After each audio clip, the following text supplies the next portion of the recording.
You see, forgetting is as important to remembering as elimination is to assimilation. Just as you don't simply eat food, but you let out the excrement. So in the same way, we were discussing this morning, because somebody brought it up, an analogy between the mind and the digestive system. So forgetting is tremendously important to one's mental functioning. That's why we sleep. That's why we have these intervals of unconsciousness. And unconsciousness renews things. You remember, don't you, your childhood, when the world was new to you, and how extraordinary it was, and how very beautiful. Well, if you want to go on being an adult for always and always and always, you can never have that experience again, because you've got to die first and see it all anew. And that is why all initiation ceremonies involve a symbolic death, what you call dying to yourself. In various rituals, people are put in coffins. And all books of the dead, like the Tibetan Book of the Dead and the Egyptian Book of the Dead, actually are coded references to initiation rites and initiation processes, whereby you die to come alive.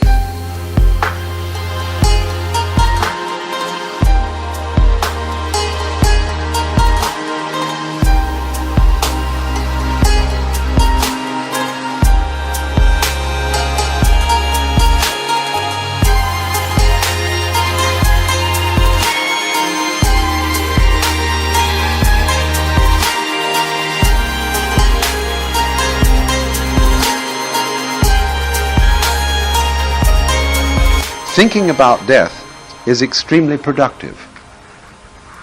You know it's so difficult to think about death, isn't it? Imagine what it would be like for consciousness to cease and never occur again. To go to sleep and never wake up. This is a consideration which teases you out of thought. What would it be like to start out of nothing at all, as it seems that you did when you were born? That equally teases you out of thought. What is outside space? You see, all these questions, which are beloved of children, bring you to a point where you have to stop thinking. You can't possibly imagine it. And that is a creative moment when thought is nonplussed. Because what you have got to at that point is yourself.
Just in the same way as you cannot conceive yourself in its vastest sense, in the sense of being one with the universe, so you cannot conceive these particular questions that I have raised.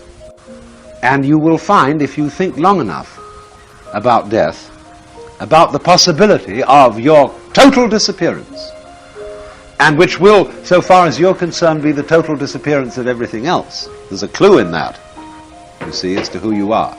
If you think long enough about that, there will occur a curious flip. Yang leads to yin. You will realize that the infinite nothingness into which you will disappear when you die was the same infinite nothingness out of which you came when you were born. Do you remember not existing for millions and millions of years before you were born? You see how it flips? And so you will see the rhythm of this. That you know, of course, from objective observation, that after you are dead, there will be babies born.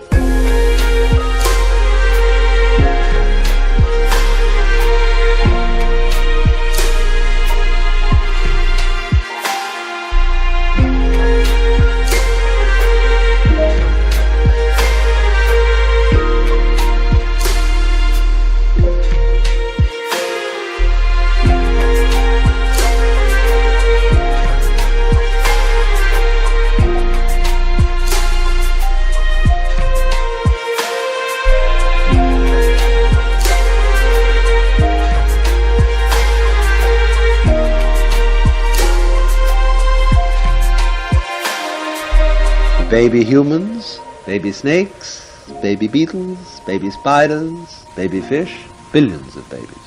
You've watched people die, and you've watched babies born later. So then, you will be every one of those babies.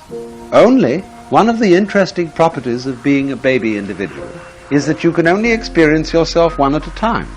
That's the game.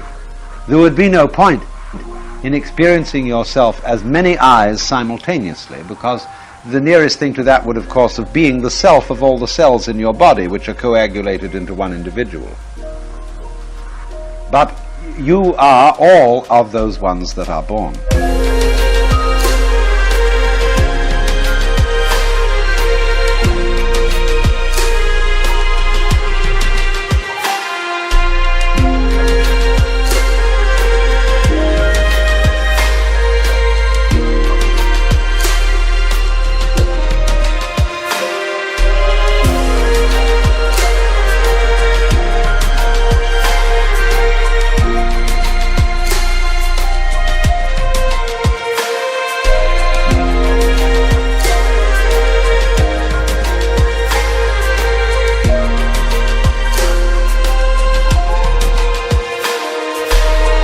So you can expect very well after you're dead to have the same experience in general as you had when you were born. Now, it may be that you are born again as a human being, or you may be reborn as a fish. But if you are a fish, you will be in a situation where you feel that you're a human being and that people are fish. I mean, they're something else. They're another species. You are the center species, which is the human situation. So it will be like it is now. It keeps repeating itself, only it does it with variations on a theme. That's the reason for the many different species, many different kinds of consciousness. So you do not need, if you understand the sense of this, you do not need to believe in any secret supernatural information which I might have access to and you don't. It is perfectly obvious what's going on. You would say, but there is no connection between me and somebody else living later. My dear friends, there is no connection between the molecules composing your hands. There are no strings joining them together. There is nothing but space between them.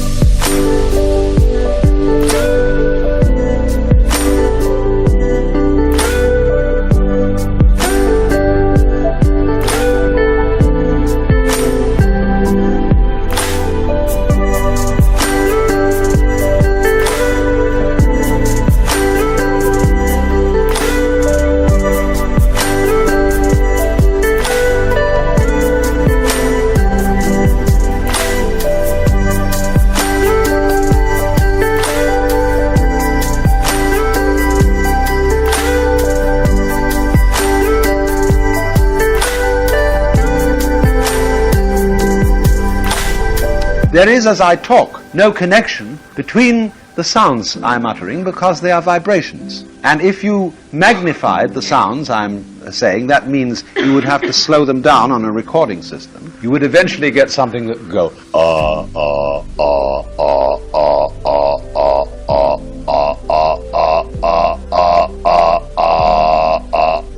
and you see, I can gargle that a little so that you can, I get deep bass enough, you can actually hear the texture of the sound. That is to say, you're beginning to hear the spaces in the vibration. What is the connection between these things? Well, you say as you listen to it while I'm talking to you, it makes perfect sense. Or it's just one sound.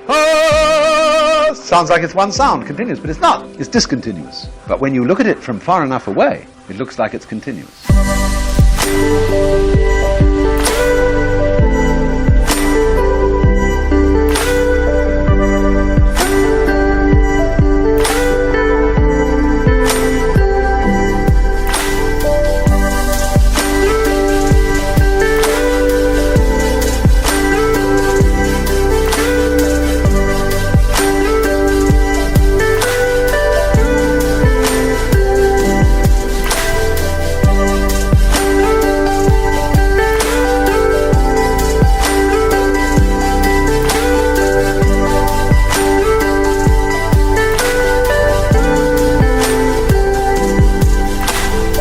So it is with connections between lives, with connections between anything whatsoever. There are no connections. You can look at the universe from the prickly philosophy point of view and see it as purely discontinuous particles.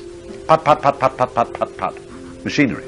But if you are a goo type person, you see it as all continuous. Wavy, you see, instead of going put, put, put. But both points of view are correct. So if you want to be continuous, you go a little bit to goo. If you want to be discontinuous, and some people would much rather be dead when they're dead, then you can go over to particles. But you must realize, you see, that the differentiation between particles and waves is a differentiation that is necessary to both sides of the difference.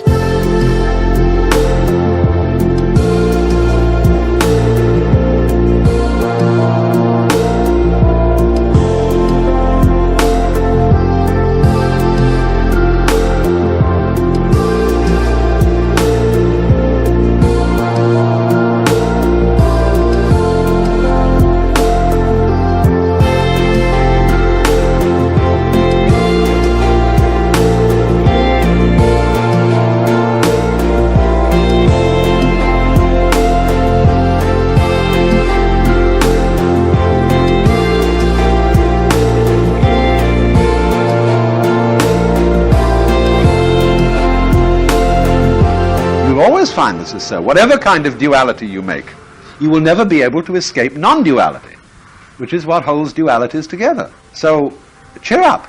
The whole system is rigged.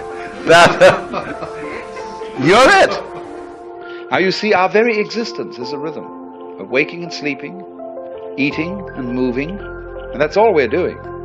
And just consider what we do every day. What's it all about?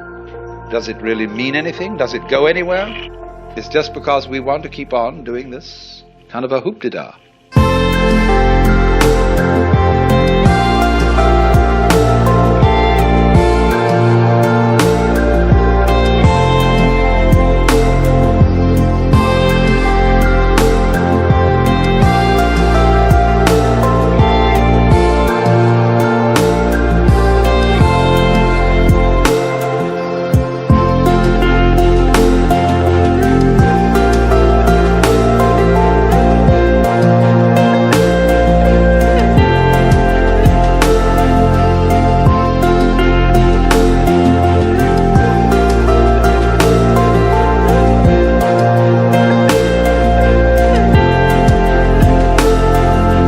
So you can get a certain vision of life where everything is seen to be a complex pattern of rhythm. Dances, the human dance, the flower dance, the bee dance, the giraffe dance. And these are also comparable to various games: poker, bridge, backgammon, chess, checkers, etc., or to various musical forms: sonata, fugue, partita, concerto, symphony, or whatever. And that's what this all is. It's jazz. You see? This is a big jazz, this one. And what it's trying to do is to see how jazzed up it can get. How far out this play of rhythm can go.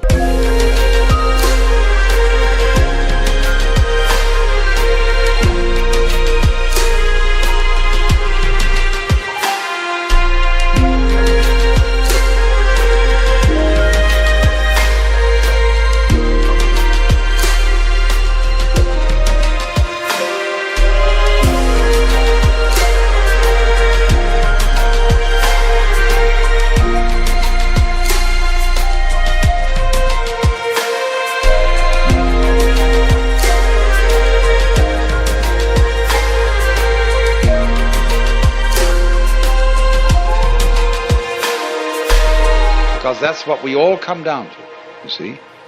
We're going this in every conceivable way.